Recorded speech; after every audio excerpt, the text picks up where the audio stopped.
सुप्रभात। नमस्ते मेरे प्रिय छात्रों। तो आज हम गिरिधर नागर संत मीराबाई लिखित जो पद है तो उसका अध्ययन हम आज की तासिका में करेंगे। तो गिरिधर नागर इसके रचनाकार कवि जो है संत मीराबाई है। तो मीराबाई का परिचय। जन्म 1516 जोधपुर राजस्थान। मृत्यु 1546 द्वारिका गुजरात में हुआ। परिचय। संत मीराबाई बचपन से ही कृष्ण भक्ति में लीन रहा करती थी। बाद में गृह त्याग करके आप घूम घूम कर मंदिरों में अपने भजन सुनाया करती थी। मीराबाई के भजन और उपासना माधुर्य भाव से ओतप्रोत है। आपके पदों में प्रेम की तल्लीनता समान रूप से पाई जाती है। मीराबाई की प्रमुख कृतियाँ: नरसिका मायरा, गीत गोविंद, राग सोरठ के पद आदि इनका लेखन कार्य है। पद्य संबंधी: मीराबाई के सभी पद उनके आराध्य के प्रति ही समर्पित है। आपके पदों का मुख्य स्वर भगवत प्रेम ही है। प्रस्तुत पदों में आपकी उत्सुकता, मिलन, आशा, प्रतीक्षा के भाव सभी अनुपम है। तो यह जो गिरिधर नागर है तो मीराबाई रचित यह कविता तो यह हम देखते हैं। दो पंक्तियाँ मैं पढ़ती हूँ और उसका मतितार्थ यानी भावार्थ समझाकर देती हूँ। मेरे तो गिरिधर गोपाल दूसरो न कोई, जाके सिर मोर मुकुट मेरो पति सोई। तो मेरे तो गिरिधर यानी क्या? जो गिरी यानी पर्वत। तो पर्वत को जिसने धारण किया है, यानी एक बार जब बहुत अधिक मात्रा में बारिश होती है तो कृष्ण ने गोवर्धन पर्वत जो उठाया था तो तब से उनका नाम गिरिधर पड़ा है। तो गिरिधर और गोपाल यानी गो यानी क्या? गाय। तो गायों को पालने वाला। तो मेरे तो गिरिधर गोपाल दूसरों न कोई। तो मेरा श्री भगवान जो है गिरिधर गोपाल इन नामों से जिन्हें जाना जाता है तो उनके सिवा दूसरा मेरा कोई नहीं है। जाके सिर मोर मुकुट मेरो पति सोई। तो जिसके सिर पर मोर का मुकुट है, जाके यानी जिसके, और मुकुट हम देखते हैं। तो मेरे पति सोई, तो मेरे पति वही है। छाड़ी देई कुल की कानी कहा करी है कोई, संतन ढीक बैठी बैठी लोक लाज खोई। तो छाड़ी यानी क्या? छोड़ दी। देई यानी देना। कुल की कानी यानी मर्यादा, लोक लाज जिसे हम कहते हैं। कहा करही कोई, संतन ढीक बैठी बैठी लोक लाज खोई। तो संतों के पास मैं बैठी यानी क्या? बैठना, पास बैठना, लोक लाज खोई। तो मैंने अपने कुल की जो लाज है, मर्यादा है, तो वह छोड़ दी है कृष्ण भक्ति के कारण। और संतों के साथ बैठना उठना, उनके कृष्ण के भक्ति में लीन होना, यह मुझे बहुत अच्छा लगता है। आसुअन जल सिंची प्रेम बेली बोई, अब तो बेल फैल गई आनंद फल होई। तो यहाँ पर देखो, आसुअन यानी क्या? आंसुअन यानी क्या? आंसू। जल सिंची, तो मैंने जो कृष्ण की प्रेम भक्ति है तो यह बेल मैंने अपने आंसुओं से बड़ी की हुई है। अपने आंसू बहाकर मैं कृष्ण के प्रति प्रेम में समर्पित हुई है। और वह अब कृष्ण रूपी जो भक्ति है तो वह जो बेल है तो वह इतनी बड़ी हो गई है कि अब उसे फल आने लगे हैं। और वह फल कैसे है? आनंद रूपी फल उसे आने लगे हैं। दूध की मथनियाँ बड़े प्रेम से बिलोई, माखन जब काढ़ी लियो, छाछ पियो कोई। तो हम देखते हैं जो दूध होता है तो दूध से दही बनता है और दही को मथने के बाद मथनियाँ यानी हम देखते हैं हमारे घर पर जो दाल बनाई जाती है तो उसे भी मथा जाता है। तो उसी तरह जो दही होता है तो उसे भी मथा जाता है। तो मथने का जो साधन होता है तो उसे ही मथनियाँ कहते हैं। तो दूध की मथनियाँ बड़े प्रेम से बिलोई। तो जो दही है तो मैंने बड़े प्रेम से उसे बिलोया है। और हम देखते हैं जो श्री कृष्ण है तो उन्हें माखन बहुत अधिक मात्रा में पसंद आता है। तो वह माखन रूपी प्रेम मैंने अपने लिए संभाल कर रख दिया है। और छाछ मैंने दूसरों के लिए छोड़ दिया है। छाछ को ही मराठी में ताक भी कहते हैं। भगत देखी राजी हुई, जगत देखी रोई।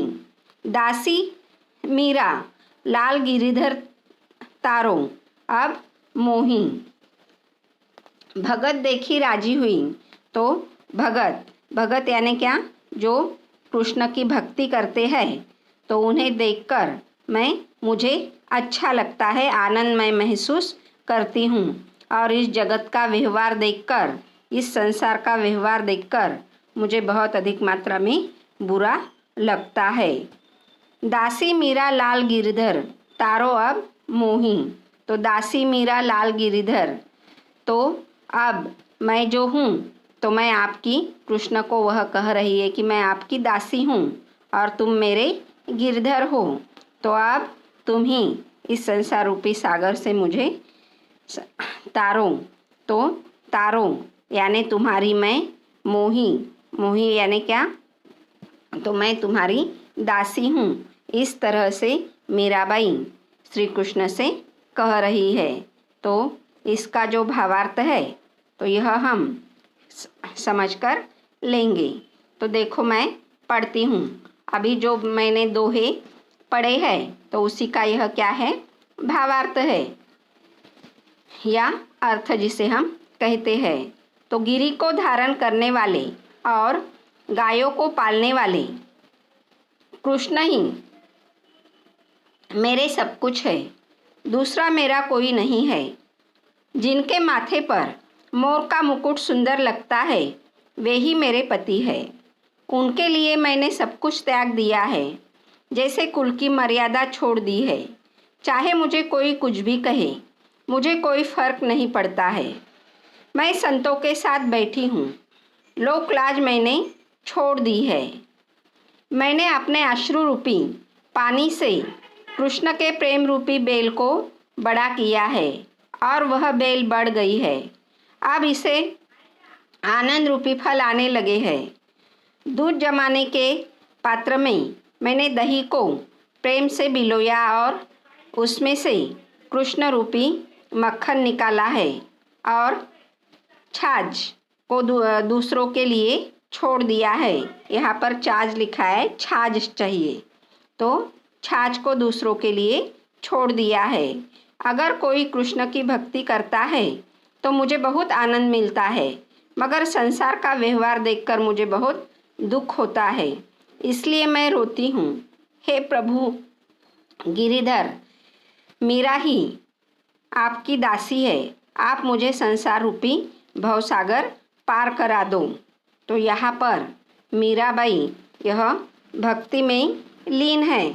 उनके जो पद लिखे हुए हैं तो उनमें श्री कृष्ण के प्रति उनकी भक्ति, मिलन, आशा, प्रतीक्षा के भाव ही दिखाई देते हैं। अब दूसरे पद देखो। हरि बिन कुन गति मेरी, तुम मेरे प्रतिपाल, कहिए मैं रावरी चेरी। तो दो लाइन पढ़ती हूँ। तो हरि बिन कुन गति मेरी, तो हम देखते हैं जो मीराबाई है तो वह कहती है कि हरि यानी कृष्ण, कृष्ण के लिए उन्होंने हरि शब्द यहाँ पर संबोधन किया है। तो हरि के सिवा मेरा कोई भी नहीं है, मेरी कौन गति है, मैं कुछ भी नहीं कर सकती हूँ। तुम मेरे प्रतिपाल, कहिए मैं रावरी चेरी। तो तुम मेरा प्रतिपाल यानी पालन करने वाले हो, और मैं आपकी रावरी, रावरी यानी आपकी, चेरी यानी दासी, चेरी यानी क्या, दासी।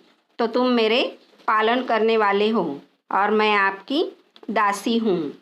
आदि अंत निज नाव तेरो, हिमाए फेरी, बेर बेर पुकार कहूँ, प्रभु आरती है तेरी।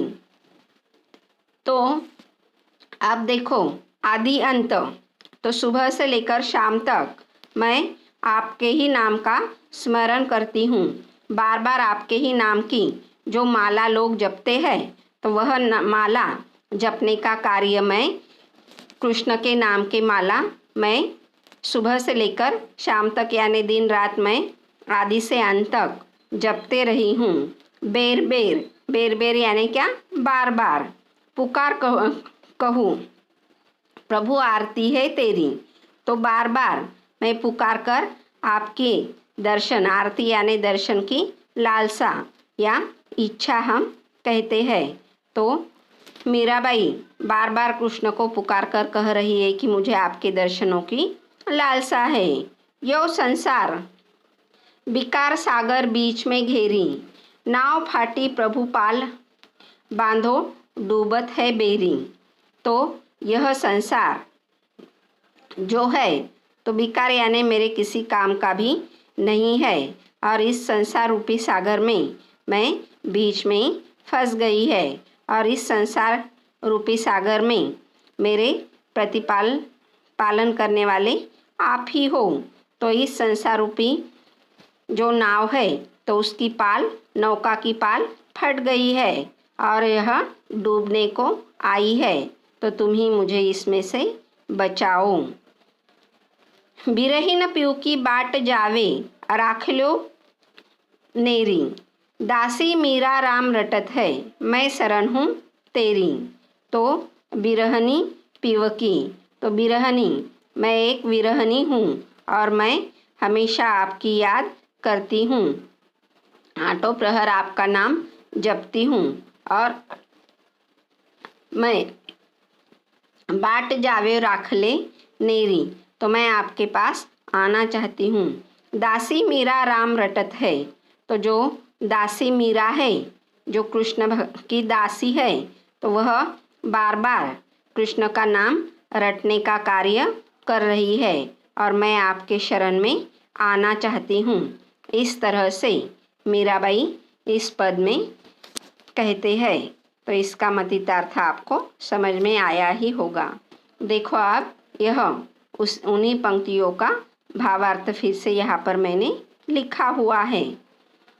हे भगवान, आपके सिवा मेरा इस दुनिया में कोई नहीं है, मेरा कोई ठिकाना नहीं है, केवल आप ही मेरा सहारा हो, आप ही मेरे पालन करने वाले हो, क्योंकि मैं आपकी दासी हूँ।